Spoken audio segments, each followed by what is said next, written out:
My name is Paul Forgy, and today I'm going to be showing you a cheap alternative to traditional screen printing. Okay, now let's discuss the items you'll be needing to do this. First off, you'll need your hoodie, t-shirt, or whatever kind of fabric you're going to be screen printing. Second off, you're going to need an X-Acto knife. Nothing too expensive, just a cheap one is fine. Foam brushes, or sponge brushes as sometimes they're called.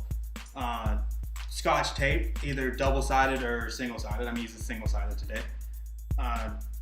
Some cardstock, you can pick up at Walmart. And then screen printing ink. For my screen printing, I use Speedball screen printing ink. I've always used this, and I think it's great. It's water-based, non-toxic, non-flammable.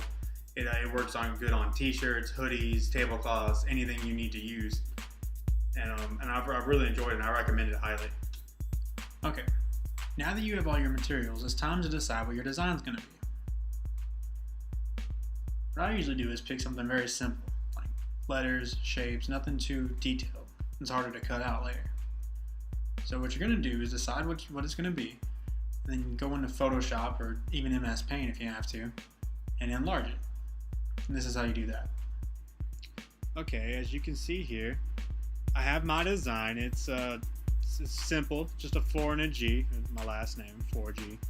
And Photoshop is actually a tool. If you select the image, it just lets you drag and move it around and readjust it like this. And just make sure you get it to the size you want it. And like this one's going to print out on probably 2 pages, which is fine. I'll just put them together. And that's basically it. Now that you've enlarged your design and got it into the size that you need it for your shirt or hoodie, it's time to print it out. Once you've printed out your design, you want to make sure that it fits nice on the chest or area that you're screen printing. So always line it up, and as you can see, mine's a little big, but line it up and make sure that it fits across the area that you want it to fit onto. Now it's time to cut out your design. If you look at my design right here, mainly the floor, you can tell it's very linear. There's not many curves, and there's not that much detail. It makes it simpler to cut out and easier to paint over when you're actually doing your work. Now it's time to actually cut out your design. You can start wherever you feel is comfortable and just try and make smooth, clear cuts.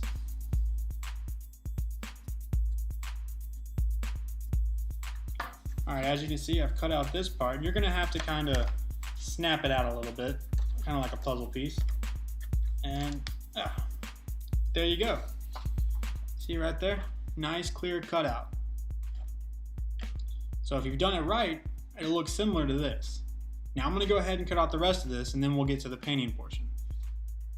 Now that you've cut out your design, you need to place it on your hoodie or t-shirt in the exact spot that you want it to go. So you can measure it, you can eye it. I usually eye it. It's whatever you choose to do. But make sure it's nice and smooth, like I have it here. And make sure that it's in the exact spot you want it to go. About there. And then what you're going to want to do, you're going to want to take some tape and tape around the corners and the edges so that it stays in that spot as you're painting and it doesn't move around as the brush passes over it.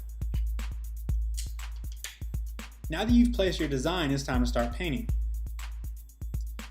What I usually do is I take the jar and I'll put a little bit of paint in the lid. That way I get a nice smooth stroke out of it and it's not all drippy. You can use the jar if you want to, but when you pull it out, there's going to be a lot on the brush. But this allows for a nice smooth stroke, like I said earlier. So let's go ahead and start. What you're going to want to do is probably place this to the side, right about there. You're going to want to dab into it and hold down the edges of the paper as you stroke along it like this.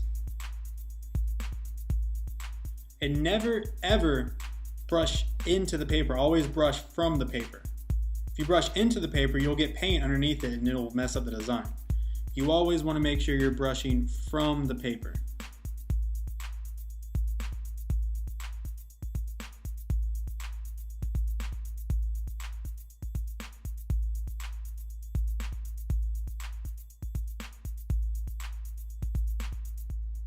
Okay. Now that that's done, we need to sit it out and let it dry. There you go. That's the finished product right there. And it can take up to a couple hours to a day to dry, depending on how thick you were with the ink. This one took about a day, but it turned out pretty good. So hopefully yours turned out just as good.